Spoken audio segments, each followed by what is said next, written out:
Welcome everyone. स्वागत है आपका। निम्नलिखित में से कौन सा रोग वंशानुगत संचारित होता है, यानी कि वंश एक जनरेशन से दूसरे जनरेशन। तो राइट आंसर हीमोफीलिया होगा।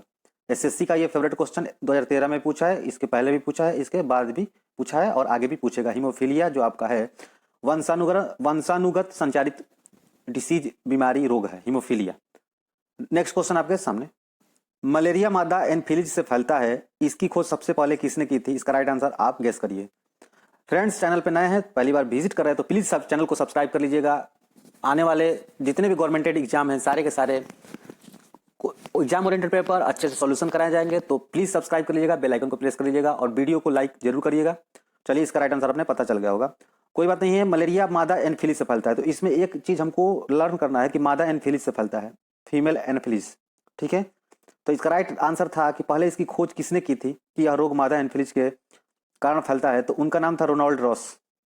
20 करेक्ट आंसर रख लीजिएगा। 2013 में पूछा है, इसके पहले भी पूछा है, इसके बाद भी पूछा है और अभी आने वाले एग्जाम में पूछेगा। रोनाल्ड रॉस, मादा एनफिलीज से फैलता है मलेरिया, यह किसने कहा था? रोनाल्ड रॉस ने। और ये राइट है, ये सत्य है, परम सत्य है। नेक्स्ट क्वेश्चन आपके सामने। बहुत आसान क्वेश्चन है, लेकिन यह क्वेश्चन एसएससी ने रिपीट किया है कई बार। नवजात बच्चों के लिए सबसे आदर्श भोजन, आइडियल फूड कौन सा है? पानी, ना चीनी, ना शहद, ना दूध। यस। नेक्स्ट क्वेश्चन आपकी स्क्रीन पे। आयोडीन की कमी से क्या होता है? तो मधुमेह तो होता नहीं है, घेगा होता है। ठीक है, घेगा आयोडीन की कमी से होता है। ठीक है, next question most important question, और ये एसएससी में तो पूछा है, इवन हर एग्जाम में क्वेश्चन पूछता है। रेलवे के एग्जाम में पूछता है, UP triple SC, RRB JE में पूछा था। मिनी माता रोग किसके द्वारा पानी से प्रदूषण फैलाता है? पानी के प्रदूषण में क्या होता है कि पानी में एक्चुअली जो पारा होता है हमारा, वह घुल जाता है। किस कारण घुल जाता है? सबसे पहले जापान में 1950, आप ध्यान रखिएगा 1950, ये क्वेश्चन बार बार पूछता है, थोड़ा सा इस पे हल्का सा 40 सेकंड टाइम लूंगा आपका, 40 सेकंड में टाइम लूंगा। 1950 में जापान के पास एक खाड़ी है, उसका नाम है मिनी माता खाड़ी। मिनी माता खाड़ी के आसपास जितनी मछलियां थी, उन मछलियों में पारा पाया गया था, और उस पारा पाए गए मछलियों को वहां के स्थानीय लोग जो खाए थे, उन मछली को खा गए थे, तो उनमें ये बीमारी हो गई थी, जिसके कारण इसे मिनी माता रोग कहते हैं। और यह पारा के कारण हुआ था, पारद के कारण हुआ था, आप समझ गए होंगे। हम जानते हैं कि जो पारा होता है, एचजी होता है हमारा, बहुत ही विषाक्त होता है, जहरीला होता है। पारा कहाँ पर रहता है? तो थर्मामीटर पे। ठीक है, तो अगर गलती से पारा आपके मतलब किसी बॉडी, अगर ह्यूमन बींग्स के टच में आ जाए ब्लड से या माउथ से, तो वो घातक हो सकता है। तो आप ध्यान रखिए इस बात को कि पारा जो होता है, जी होता है, क्या होता है? टॉक्सिक होता है, जहरीला होता है, विषाक्त होता है। तो यहाँ पे राइट आंसर होगा पारा is correct answer. Next question आपके सामने। विटामिन ए की कमी के कारण क्या होता है? सबको पता है, विटामिन ए जो होता है गाजर, कैरेट जो होता है गाजर, उसमें ज्यादा पाया जाता है, और जो आपका एप्पल सेव होता है उसमें भी पाया जाता है।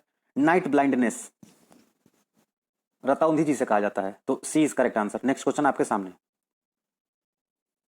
मोस्ट इंपॉर्टेंट क्वेश्चन, और एसएससी ने इसको बहुत बार रिपीट किया है, 10 से 20 बार तक रिपीट किया है इसको एसएससी ने, प्रत्यक्ष या अप्रत्यक्ष रूप से। हूबहू ऐसे तो 10 बार रिपीट किया है, और इस क्वेश्चन को घुमा घुमा के कम से कम 20 बार से 20 प्लस बार पूछा है। तो प्लीज रट लीजिएगा, शरीर के अंदर लौह की कमी से कौन सा रोग होता है? आप इसको राइट आंसर बताइए वीडियो पोस्ट करके।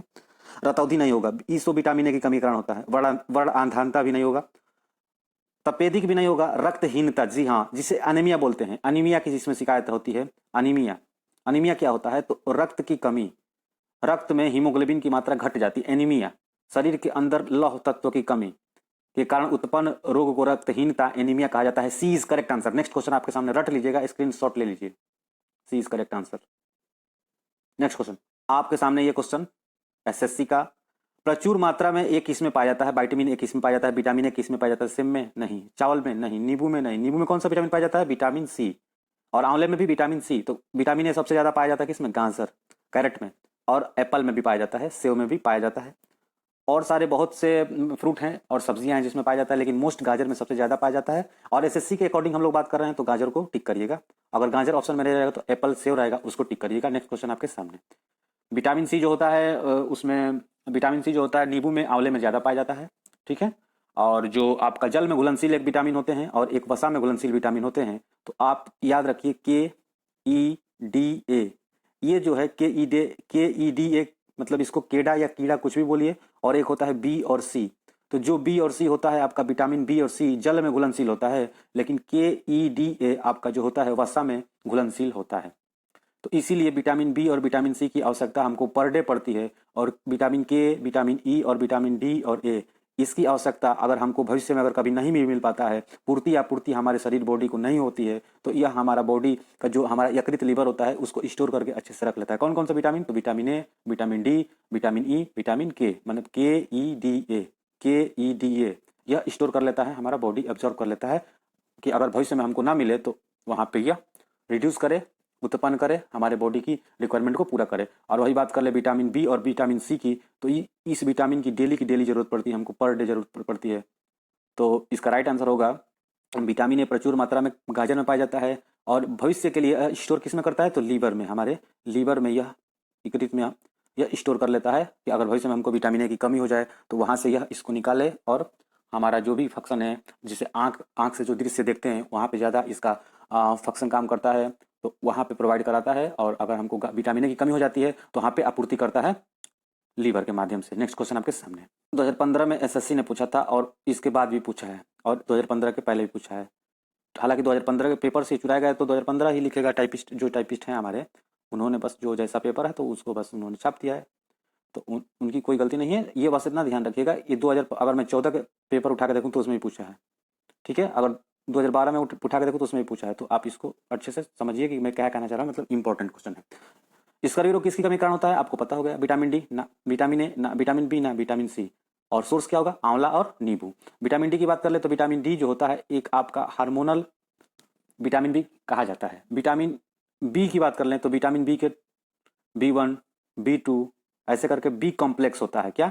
बी कॉम्प्लेक्स, B12 होता है, ठीक है, तो उसकी बात नहीं कर रहे हैं यहाँ पे। और विटामिन ए तो आपका विटामिन ए सेव में ज़्यादा पाया जाता है, आपके गाजर में ज़्यादा पाया जाता है। विटामिन डी आपका हार्मोनल है और सूर्य के प्रकाश में हालांकि बोला जाता है कि पाया जाता है, तो सही बात है, सूर्य के प्रकाश में पाया जाता है। और हमारा स्किन और हमारा जो बॉडी बोन होता है वह सूर्य के प्रकाश से रिएक्शन करके प्रतिक्रिया करके विटामिन डी पैदा करता है। हालांकि सूर्य के प्रकाश में किसी प्रकार के प्रत्यक्ष रूप से विटामिन डी नहीं पाया जाता है, लेकिन बोलचाल की भाषा में लोग बोलते हैं कि सूर्य के प्रकाश में विटामिन डी पाया जाता है, लेकिन ऐसा कुछ नहीं है। विटामिन डी जो है वो रिएक्टिव करके हमारे बॉडी से विटामिन डी पैदा करता है सूर्य के प्रकाश की उपस्थिति में। तो स्कर्वी रोग किसके कारण होता है? तो vitamin C is right answer. इसका सोर्स क्या है? तो आंवला और नींबू, ठीक है।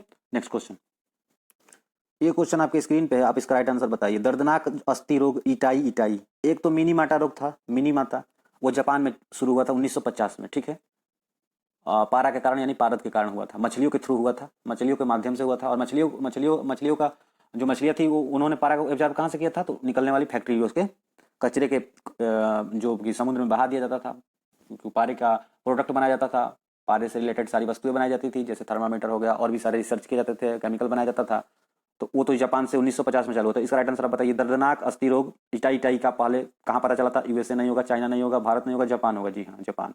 और इटाई रोग में बहुत अत्यंत पीड़ा होती है हमारे हड्डियों में। और यह जो रोग है यह किसकी कमी के कारण होता है? तो आप गेस करिए, राइट आंसर बताइए। कैडमियम, CD, कैडमियम के कारण यह रोग होता है। कैडमियम के कारण यह रोग होता है इटाई। और जापान में यह सबसे पहले देखा गया था, सबसे पहले पता चला था। तो अगले लेक्चर में, अगले वीडियो में अच्छे से और एसएससी के सीरीज चालू करेंगे, अच्छे से सॉल्व करेंगे। आपका रिस्पांस अच्छा रहा तो प्लीज़ वीडियो को शेयर करिएगा और दोस्तों को बोलिएगा, अपने चैनल सब्सक्राइब कर लीजिएगा, दोस्तों के साथ वीडियो को शेयर करिएगा और एक लाइक जरूर कर दीजिएगा। Thank you so much. जय हिंद, जय भारत। मिलेंगे अगले लेक्चर में।